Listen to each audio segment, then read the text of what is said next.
Bom, vou falar um pouco da síndrome coronariana aguda, tá? Na questão de cardiologia, que é o SCA, né?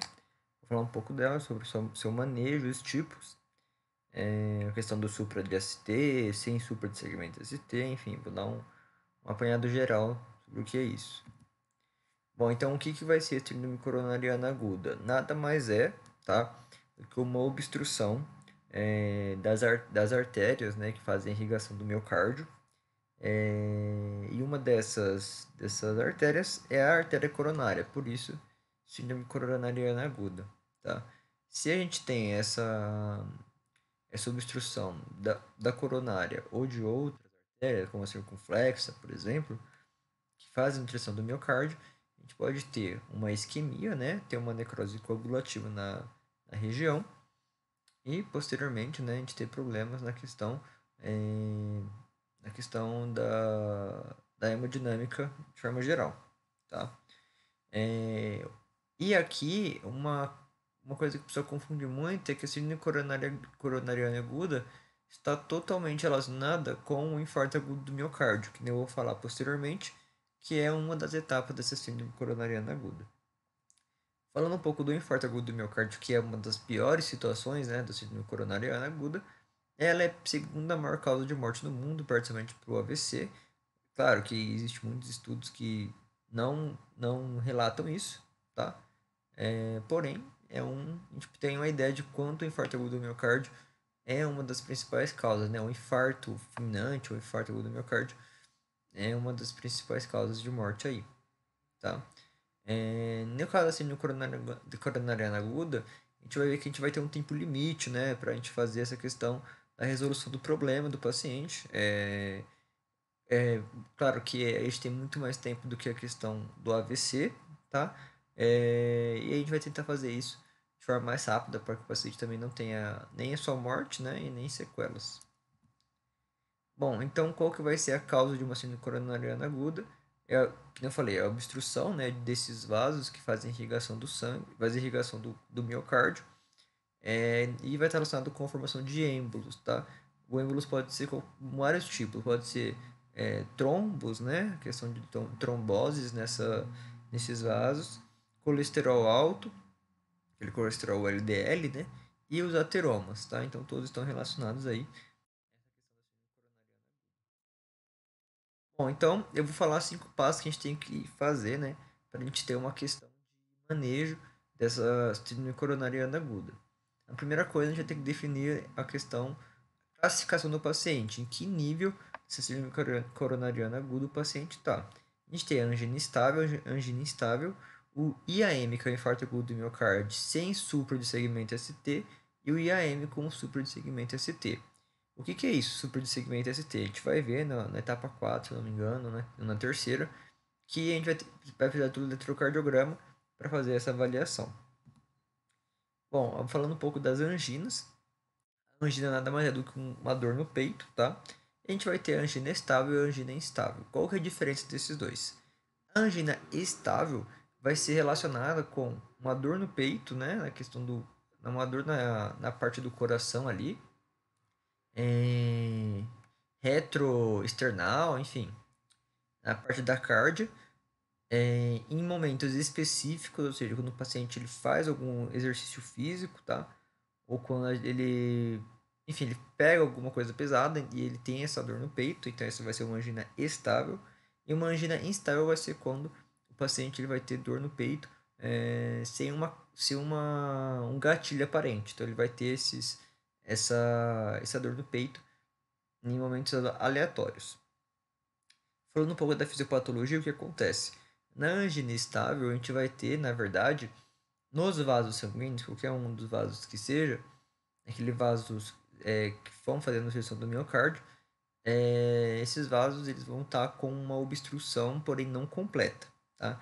Então vai ter uma obstrução parcial. E o que acontece? Com uma obstrução parcial, a gente tem menos passagem de sangue, correto?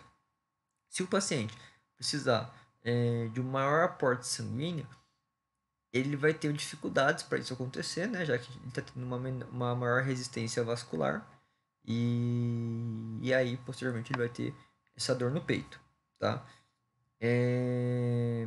E é importante a gente saber que essa angina estável, ela pode estar muito agravada, ou seja, quando o paciente faz um pouquinho só de força já começa a doer, ou quando ele faz uma força extremamente intensa, né, e aí começa a doer. Então, essa angina estável, ele vai estar muito relacionado com o nível. Então, se o paciente ele pega uma mala, por exemplo, de 2 quilos e já doeu o coração, quer dizer que essa obstrução não completa, essa obstrução incompleta da coronária, ela pode estar mais aumentada, né? Pode estar quase sendo completa.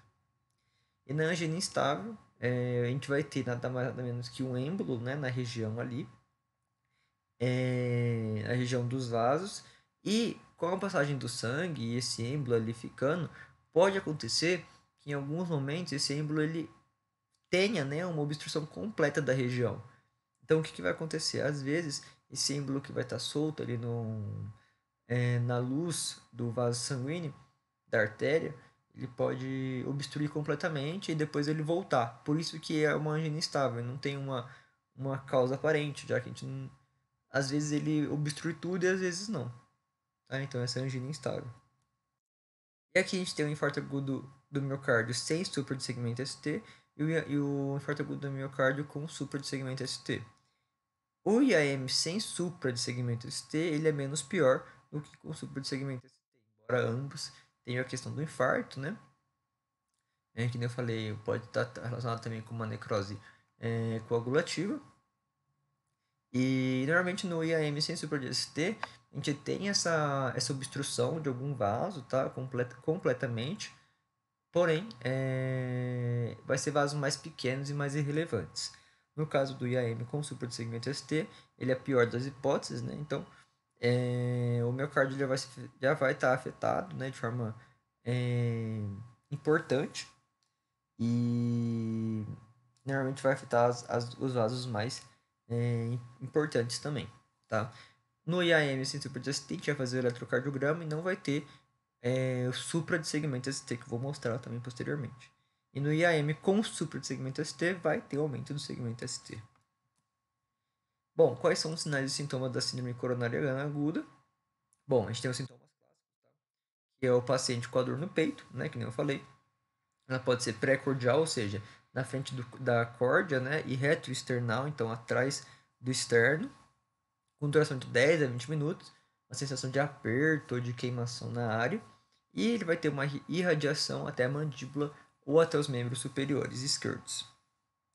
Alguns sinais inespecíficos que a gente tem vai ser a sudorese, a síncope, a dispneia, náuseas e os vômitos. Esses sinais específicos podem estar mais relacionados com pessoas como, por exemplo, os idosos, mulheres, diabéticos e pessoas com menor peso, né? Então, às vezes a pessoa pode ter até sudorese, dispneia e náusea, não ter dor no peito e ter também síndrome coronariana aguda, tá? Então, quais diagnósticos a gente pode fazer, né? Além da síndrome coronariana aguda, que também está relacionado muito com a dor no peito. Primeira coisa vai ser a dissecção aguda de aorta, tá? Na dissecção aguda de aorta, a gente não vai usar o clopidogrel. O clopidogrel, ele é um antiagregante plaquetário. A gente usa muito aqui na síndrome coronariana aguda. Então, para a gente fazer o tratamento dessa síndrome coronariana aguda com o clopidogrel, com os antiagregantes plaquetários, a gente precisa descartar que o paciente tem essa dissecção aguda de aorta. Dor muscular pode acontecer, o edema de pulmão, né, acúmulo de líquido na região pulmonar, o TEP, que é o tromboembolismo pulmonar, formação de trombos, de êmbolos, que vai até a questão dos vasos pulmonares, pericardite, já fiz um vídeo de pericardite, já fiz um vídeo de TEP, já fiz um vídeo de edema de pulmão, então tá tudo aí. Também já fiz um vídeo de tamponamento cardíaco. Então, a pericardite, o tamponamento cardíaco, eu também falei que eles causam dor, né? Tem a questão da dor no peito e a gente tem que descartar, né, esses diagnósticos para a gente fazer o tratamento da síndrome coronariana aguda. Bom, e o tratamento? O que a gente vai fazer em relação ao paciente de forma bem geral, tá? Para que ele tenha um bom tratamento, uma boa conduta. Bom, a gente vai usar dois protocolos. O primeiro é o MOV e o segundo é o MONAB. O MOV, eu vou explicar também certinho depois, ele está relacionado com monitoramento cardíaco, a oximetria, o acesso venoso e o eletrocardiograma. O MOV nada mais é do que quando você vai deixar o paciente internado. Aí o paciente internado ele tem que ter esses requerimentos, né? Tem que ter o monitoramento cardíaco dele, tem que ter oximetria e tem que ter acesso venoso, tanto para a questão dos medicamentos quanto para a questão da troponina, que eu vou falar posteriormente. E o eletrocardiograma, nesse caso, é necessário para a gente diferenciar aí lá no futuro a questão da se há uma infarto agudo de miocárdio com supra de ST ou sem supra de ST. O Monab, aí sim vai ser o tratamento propriamente dito. Vai ser o que a gente vai usar para o paciente ter melhores condições e melhor chance de sobrevivência e menores chances de sequelas. A gente vai usar a morfina, a oxigenação, o nitrato, o AAS, também conhecido como ácido acético satílico, ou também conhecido como aspirina, que também é um antiagregante plaquetário, e os beta-bloqueadores, que eu mencionei muitos beta-bloqueadores lá em hipertensão arterial, quando eu estava falando da síndrome coronariana aguda. Bom, então, o móvel. O que vai ser um móvel? Vai ser quando a gente vai levar o paciente até a sala de emergências, né? Vai levar ele a ser internado. O que a gente vai fazer? Vai fazer o monitoramento cardíaco dele, batimento cardíaco, ver a questão da frequência cardíaca e tudo mais. Que é muito importante para a gente saber a condição do paciente, tá? A oximetria vai precisar manter a saturação de oxigênio do paciente acima de 94%. O acesso venoso, que vai ser tanto para usar os remédios, que nem eu vou falar posteriormente, a morfina, enfim, e também para a avaliação da enzima cardíaca, a troponina, que eu vou falar a sua função, mas a gente vai ter que fazer essa avaliação da troponina do paciente. E o eletrocardiograma, para a gente vai ver, para a gente ver, né, depois, se tem uma elevação de supra de segmento ST ou não, no caso do IAM. E o Monab? O Monab é que nem eu falei, é a morfina, oxigênio, nitrato, o antiagregante plaquetário, que é o AS, e o beta-bloqueador. A morfina vai ser para ajudar a dor do paciente, tá? O paciente vai sentir dor, né? Dor no peito, que nem eu falei, pode ser retroesternal ou pré-cordial.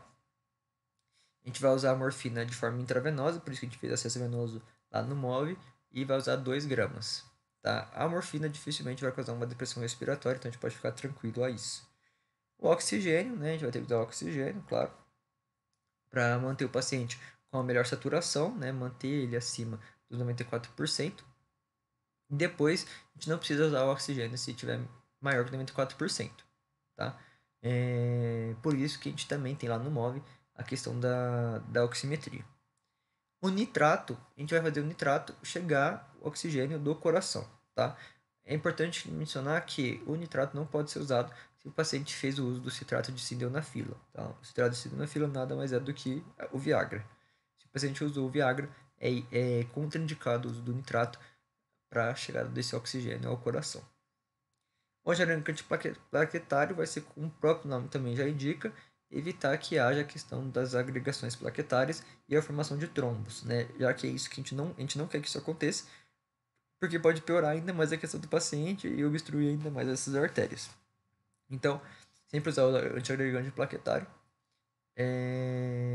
O caso o AS, né? E eu já mencionei um pouco do AS, sua questão da forma do seu mecanismo de ação, que vai agir em cima da ciclooxigenase, inibindo a formação do tromboxana 2, tá? E aí a gente vai usar 300 miligramas e falar para o paciente mastigar para facilitar e ter uma melhor velocidade aí na sua atuação. E os betas bloqueadores, a gente vai diminuir um pouco do esforço do coração, né? Já que quanto mais o coração está pulsando, mais ele está fazendo essa corrente sanguínea, né? A questão sanguínea se movimentar também e pode causar problemas também para o paciente. Então a gente diminui esse esforço do coração pelos beta-bloqueadores. Vamos bloquear a questão dos receptores adrenérgicos, né? Tipo beta. E a gente pode usar o propranolol ou o atenolol. E aí a gente vai analisar depois o eletrocardiograma. Analisando o eletrocardiograma, né, a gente tem aqui o eletrocardiograma, a questão do P até o U, né? P, o segmento PR, o complexo QRS, o segmento ST, que a gente vai indicar, né, nesse eletrocardiograma, a onda T, a onda S e o U. A gente vai avaliar o segmento ST, tá? Se o segmento ST, que é esse passo aqui, tiver elevado, né? Tiver, por exemplo, ele sobe aqui e não desce, ele vem, faz isso aqui, a gente vai ter uma supra de ST que vai indicar um IAM com segmento com supra de segmento ST. Vamos supor que a gente fez o eletrocardiograma e teve tá? O IAM, né? O IAM com supra de segmento ST. O que a gente vai fazer? Bom, essa é a pior das hipóteses, né? O infarto agudo do miocárdio na pior das hipóteses, porque, como eu falei, ele vai estar afetado um vaso sanguíneo importante. A gente tem até 12 horas para fazer esse tratamento, diferente do AVE, né, o AVC, que é de 4 horas, então a gente tem mais tempo do que no AVE. O tratamento vai ser com cateterismo, a gente vai fazer a inserção do catéter lá na questão da artéria femoral e vai chegar, né, vamos tentar tirar esse êmbolo lá nas artérias coronárias, tá? Isso a gente pode chamar também de ICP, que é a inserção coronariana percutânea. Se a gente não tiver o ICP na região, né, nosso plantão, por assim dizer, a gente vai tentar fazer a fibrinólise, tá? Que vai ser com o uso de clopidogrel com a questão do AAS, tá? Os antiagregantes plaquetários. E lembrando que o AAS e o clopidogrel eles podem ser usados juntos, tá? Porque eles têm uma efetividade muito boa. Tem métodos de atuação diferentes. Eu falei, o AAS está relacionado com a questão da inibição da ciclooxigenase na formação de tromboxana 2. E o clopidogrel está relacionado mais com a questão da recepção de ADP, que a gente sabe que o ADP é fundamental, junto com o fator de von Willebrand, né, para fazer essa questão aí da coagulação. E aí, a gente tem um eletrocardiograma sem supra de ST. Nesse caso, não vai precisar fazer um cateterismo em si, tá? A gente só vai tentar diferenciar. Por quê? Porque se não tem supra de ST, como a gente vai diferenciar ele de um infarto agudo do miocárdio ou de uma angina? A gente vai fazer isso vendo a troponina. Lembra que eu falei da troponina, que a gente faz a questão da intravenosa para dar, né, a questão da morfina, né? E também para a gente ver a questão da troponina. A troponina vai nos indicar se é um infarto agudo do miocárdio sem supra de ST ou se é uma angina instável. Quando a troponina estiver alta, né, demora 3 horas mais ou menos para ter essa resposta, a gente vai ter um infarto agudo do miocárdio sem supra de ST. Se a gente não tiver uma alteração, não tiver uma elevação de troponina, a gente tem uma angina instável.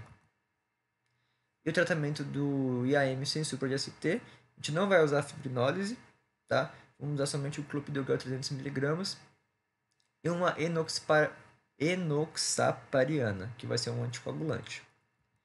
E é isso.